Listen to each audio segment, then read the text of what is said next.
भारत माता को प्रणाम करता हूँ, सबके गुरु माता पिता को प्रणाम करता हूँ, बच्चों को बहुत सारा प्यार और बुजुर्गों को राम राम और गणपति भगवान की जय। क्योंकि मैं आज भगवान गणेश जी की कुछ पूजा के खास तरीके आपको समझाने जा रहा हूँ। जीवन में परेशानियां तो होती रहती हैं और जब परेशानी होती है तो प्रभु जरूर मदद करते हैं, बशर्ते हमें ये पता हो कि प्रभु को किस तरीके से पुकारा जाए। प्रभु को पुकारने में बहुत फॉर्मेलिटीज नहीं होती हैं, बस कुछ खास चीज़ें जो हमारे विद्वानों ने बनाई हैं उनका पता होना चाहिए और प्रभु जरूर सुनते हैं, मदद करते हैं। गणेश ज्योतिष के 11 सूत्र मैं आपको बताता हूं। पहली चीज है, जब कभी भी आप गंभीर मुकदमों में या विवादों में फंस जाएं और आप ईमानदार हैं, आप ठीक हैं, आपको कोई प्रॉब्लम नहीं है, लेकिन बावजूद इसके आपके शत्रु आपको परेशान भी कर रहा है और आप हार रहे हैं उस विवाद में, तो क्या करना चाहिए? चतुर्थी के दिन या किसी भी बुधवार को एक छोटा सा फरसा, ये गत्ते का भी हो सकता है, चांदी का भी हो सकता है, जैसा भी आप बना सकें, छोटा सा फरसा भगवान गणपति को अर्पित कीजिए और प्रभु ने चाहा तो बहुत जल्दी शत्रु बाधा आपको मिलेगी। और क्या कर सकते हैं? नाम लिखिए अपने शत्रु का और उस फरसे के नीचे रख के गणपति जी के पास रख दीजिए। दूसरा उपाय, यदि वैवाहिक जीवन में बहुत परेशानी है तो एक काम क्या कीजिए, केसर और हल्दी का तिलक गणपति जी को रोजाना अर्पित किया कीजिए, यानी उनको लगाया कीजिए और ओम गणपताय नमः का 108 बार जप कर लिया कीजिए। एक और उपाय मैं बताता हूँ आपको, राहु का। राहु और शनि जब परेशानियां देते हैं तो बहुत मुश्किलें कर देते हैं। यदि कुंडली में राहु शनि कुपित अवस्था में हो तो श्रापित कुंडली बना ही देते हैं। गोचर में भी और दशाओं में भी राहु शनि का यदि दुर्योग आता है तो परेशानियां बहुत हो जाती हैं और इसकी परेशानी बहुत लंबे समय तक चलती है, 2-2.5 साल तो चलती ही चलती है, उससे ज़्यादा भी खिंचती है। कहीं कहीं तो ये 7 से 9 वर्ष तक देखी गई है और कहीं कहीं 19 वर्ष परेशान करती है। एक बहुत अच्छा इसके लिए उपाय है गणपति जी का। तो राहु और शनि से मुक्ति प्राप्त करने का, और यदि रोग भी आपके घर वालों को या आपको पीछे ना छोड़ रहे हों और शनि राहु की दशाएं चल रही हों, तो क्या करें? अपने हाथ से धूमवर्णी गणेश जी की स्थापना कीजिए। कैसे बनाएंगे ये? अपने हाथों से मिट्टी के गणपति आपको बनाने हैं, मिट्टी के। उसके बाद गणेश चालीसा के 108 बार पाठ का वहाँ पर पाठ करके उनको अभिमंत्रित करना है और आम की लकड़ी की भस्म से उनके शरीर को फिर आप ढक दीजिएगा। उनको जनेऊ भेंट कीजिए, प्रतिदिन उनका तिलक करिए और पूजिए।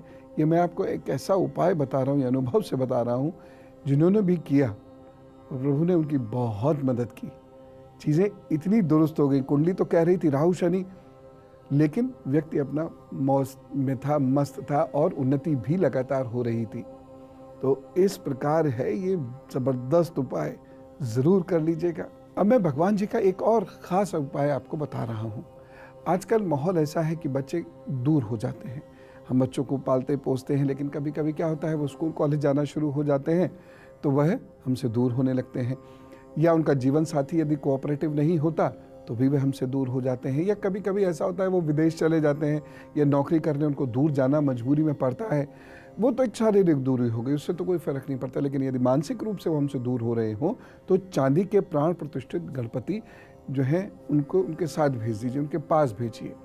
और प्राण प्रतिष्ठा कैसी करनी है? प्राण प्रतिष्ठा के लिए उन्हें यानी गणपति जी को गंगा जल से स्नान कराइए, उनको जनेऊ जरूर अर्पित कीजिए, तिलक करिए और गणेश चतुर्थी के दिन 1008 जप से, कौन सा जप? ओम गणपताय नमः, यह करके गणेश जी की प्राण प्रतिष्ठा कर दीजिए। जो मैं आपको ये उपाय बता रहा हूँ ये अनुभूत है और बहुत अद्भुत परिणाम देने वाले हैं। इनके बारे में कुछ और जिक्र मैं अभी करूंगा, लेकिन उससे पहले जो 4 लोग वेट कर रहे हैं ना, मेष, वृष, मिथुन और कर्क वाले लोग, पहले इनको इनके दिन का हाल बताते हैं। मेष राशि, हृदय इस दिन प्रसन्नचित्त है और भौतिक सुखों की वृद्धि के योग है। सायकाल के बाद समय आपका थोड़ा सा डिस्टर्ब चलेगा, लेकिन उससे पहले मेजर डिसीजन ले लीजिएगा, उसके बाद नहीं। सावधानी क्या रखनी है? इस दिन बहन भुआ से झगड़ा आपका नहीं होना चाहिए। उपाय, ओम अंगारकाय नमः का जप करें, फिर अपने काम पर चले, मन को थोड़ा शांत रखें, अच्छा होगा। वृषभ राशि, रचनात्मक कार्यों के योग बन रहे हैं, उसमें रुचि उत्पन्न होगी, कार्यों में उत्साह बनेगा, कार्य आपके प्रभु कृपा से सिद्ध भी होंगे। अच्छा समय है, आगे बढ़िए।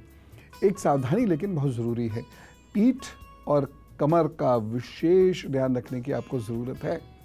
उपाय क्या करेंगे, अब अपने पास कपूर जरूर रखिएगा, वैसे भी आपको इन्फेक्शन से बचाएगा। मिथुन राशि, इस दिन एकाग्रता की कमी हो सकती है, मन में कुलाहट बेचैनी हो सकती है, संतान पक्ष से कुछ कष्ट दिखाई दे रहा है, लेकिन कोई दिक्कत की बात नहीं है। धन के मामले में यह दिन ठीक है। सावधानी क्या रखनी है, गरिष्ठ भोजन करने से इस दिन बचना होगा। उपाय क्या करना है, गणपति जी को दूर्वा भेंट करें, गणपति जी की प्रदक्षिणा करें, यदि हो सके तो। प्रदक्षिणा मतलब उनके चारों ओर राम करते हुए घूमना, उसको प्रदक्षिणा कहते हैं। ये करें और उसके बाद काम पर निकल जाएं, प्रभु सब कृपा करेंगे। कर्क राशि, परिवार में मन थोड़ा व्यथित लिए सा दिखेगा, मनमुटाव भी हो सकता है। लिए गए निर्णय इस दिन सार्थक नहीं होंगे, इसलिए बड़े निर्णय लेने से बचें। सावधानी क्या रखना है, यदि आप यात्रा कर रहे हैं या वाहन में जा रहे हैं तो सावधान रहें, और इस दिन क्रोध से बचने की ज़रूरत है, नहीं तो आपको परेशानी हो सकती है। उपाय क्या करेंगे, ज़रूरतमंद व्यक्ति को चावल का दान कीजिए, काम पर चलिए, प्रभु सब अच्छा करने वाले हैं।